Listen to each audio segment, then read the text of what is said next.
Hey everyone, and welcome to another episode of the All In Recruiting Podcast with your host here, Enrique Ruiz. This week's number is 1,800. That is the number of employees that the accounting giant PwC is looking to lay off here in the United States. Now, layoffs are a bummer, and it's kind of a common thing nowadays. So we'll talk about kind of how to go through a layoff and how to prepare for that. That's a different podcast episode. But yeah, it's a bummer that companies like PwC are giving such a big layoffs. That's about 2.5% of their U.S. workforce, so it's quite a hit. Again, not super uncommon today in these times, which we'll cover in another pod. But yeah, that's in the news for this week's episode. But today, the topic that I want to talk to you all about is another kind of choppy topic, and that is the cover letter. Now, cover letters have been around for a while. I've done them. I've helped so many people with cover letters. I've read, I would say, probably thousands of cover letters. But have you ever asked yourself, where did the cover letter start? Why do we even do them? Like, what? So I did a little bit of research. I got my notes here. So back in the day, in the 1940s and the 1950s, after World War II, business communication was really kind of starting to take shape. And a lot of companies started to hire, or were beginning to hire more and more. And people began writing cover letters to kind of introduce themselves to the company they were applying for. And it was kind of like they would make a bridge from the resume to the person and the company. So not too different from today, but it was a way for people to kind of introduce themselves professionally to the company and kind of in a way sell themselves. So that kind of makes sense, right? Back in the day, things were changing, the economy was starting to get going. And so then back from like the 1960s to the 1970s, or 1960s to 1980s, the kind of HR departments really started to take shape, and hiring practices and hiring processes within HR departments really started to take place because companies were really starting to grow. So as companies began to grow, they needed more structure. I mean, think about your world today, right? When companies begin to get bigger, they need more operations, more HR. Not too much different back in the day, except it was kind of like, when it started to really take off. So back in those days, cover letters were really kind of that extra personalization for the person to introduce themselves to the company and kind of sell themselves in a way. So it makes sense, right? It makes sense why in those times, back in those days, those kinds of things, the cover letter was needed, right? Well, fast forward to today. I mean, unless I'm time traveling, it's 2024 for me. I don't know when you're listening to this, but 2024, we have so many things that in a way kind of serve as the introduction. I looked up some things that we used to have that we don't have anymore. We used to have rotary telephones. We used to have carbon copy papers. We used to have punch cards for phones or for computers. We used to have TV antennas. We used to have all these things that were needed, but we don't really use anymore. So some people make the case for, why do we need the cover letter anymore? Like, and there's big debates about it on a lot, blogs or LinkedIn. There's people having fights over this on different platforms, and I get it. I mean, I've been recruiting for 15 some odd years, and like I said, I've seen a lot of cover letters. I worked for companies that require them, and I've worked for companies that don't need them, don't want them. They just want the person, the resume, and the interview. So I've seen both sides, and I think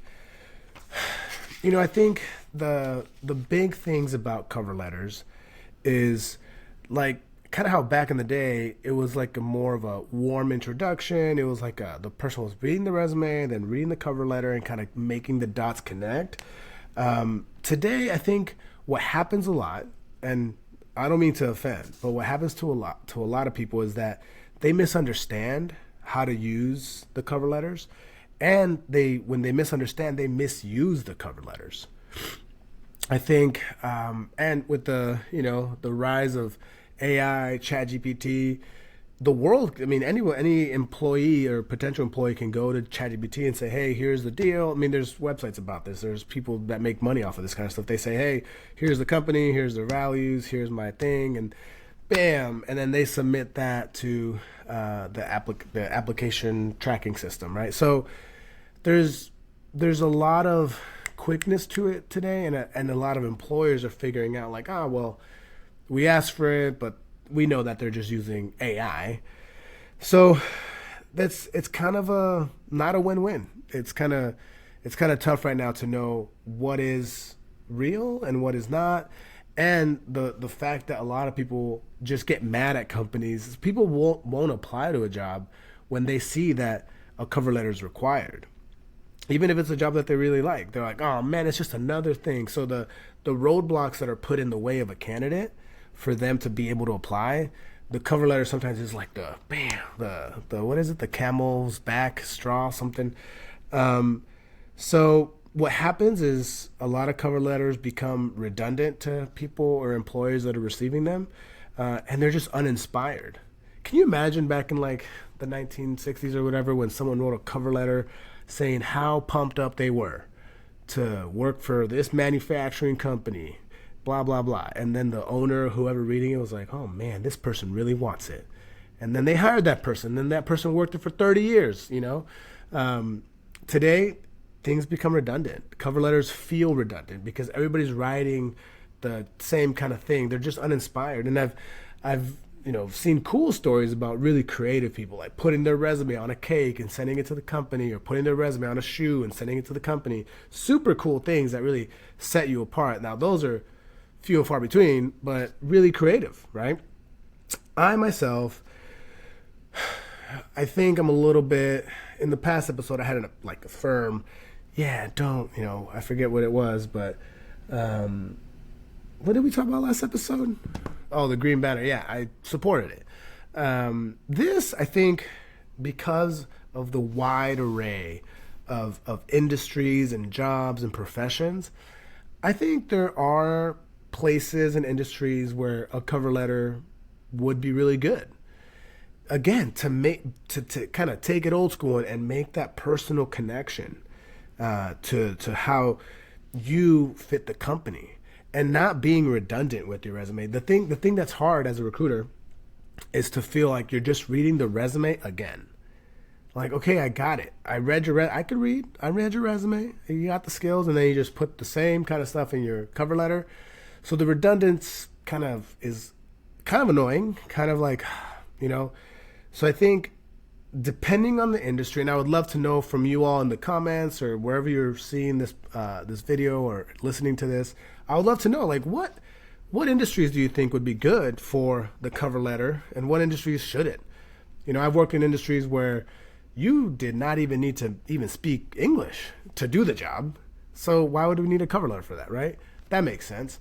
Maybe some more, maybe like doctors or lawyers or different jobs like that. Maybe those might need cover letters depending on what part of the process and when do we introduce this. One of the people that I admire on LinkedIn, she kind of posted about this, which is kind of what got me excited about this pod, is when to introduce the cover letter is kind of a thought to have, right? Maybe not at the application process, but maybe after the initial screening with the recruiter, so that after that, the person can really share the why to whoever's next, maybe the hiring manager or the panel of people interviewing.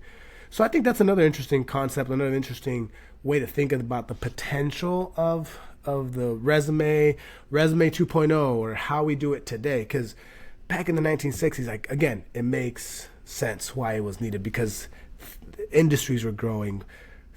Companies began to form more structure, HR systems, processes, all those things. But it's 2024. I mean, some people make the case that your LinkedIn can be your cover letter. Some people make the case that your portfolio is basically your cover letter. I've talked to people in the past company I worked for that they just want, hey, you got my portfolio. What else do you need? because what their work is what they're like, that's their expertise, that's their special sauce. Why do they need to write a thing about what, the fluff, I understand that. I get it. So it's 2024. I think the cover letter needs to be revamped. We need a new version of how we engage the cover letter and when we engage the cover letter. And yeah, maybe some companies and roles don't even need it. Like, why? You can get so much from the interview process, from a person's LinkedIn portfolio, how they engage during the interview process. Maybe we'll talk about references next podcast, but it's another heated debate. Anyways, that's the pod for today. I think if you're on the job search today and your where you're applying requires a cover letter, I think you just got to take a beat and think, okay, can I make this cover letter an authentic approach and like a goodwill effort to say why I feel like I'm a good fit without going over your resume again. I think everyone's so busy. I'm busy. The world is busy. So I think it takes time, and the easiness of like, oh, I'm just going to ChatGPT it. Like, I think there's a time and a place for ChatGPT or AI models.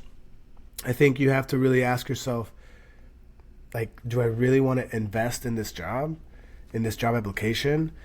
And if you can, like, instead of watching Netflix or whatever you watch for so many hours a day on your phone, spend a little bit of time on doing this cover letter. But if you're like, you know what, nah, like if you're not compelled, if you're not inspired by the company or by the job, like, don't do it. Like, don't apply for that kind of company, because it's not going to be fulfilling for you from the start. If you're already feeling kind of about it, then don't do it. I think it just depends on the person and what you're looking for, and then the company and what they are asking for. I think companies have the right to ask for it. I just think that, again, we need to have a new version of maybe how the person introduces himself to you, cover letter 2.0, whatever you want to call it. I think we need a new version of it. Anyways, that's the pod for today. Thank you so much for listening. Man, I had like 10 views in the other video. Let's go. That's like more than one.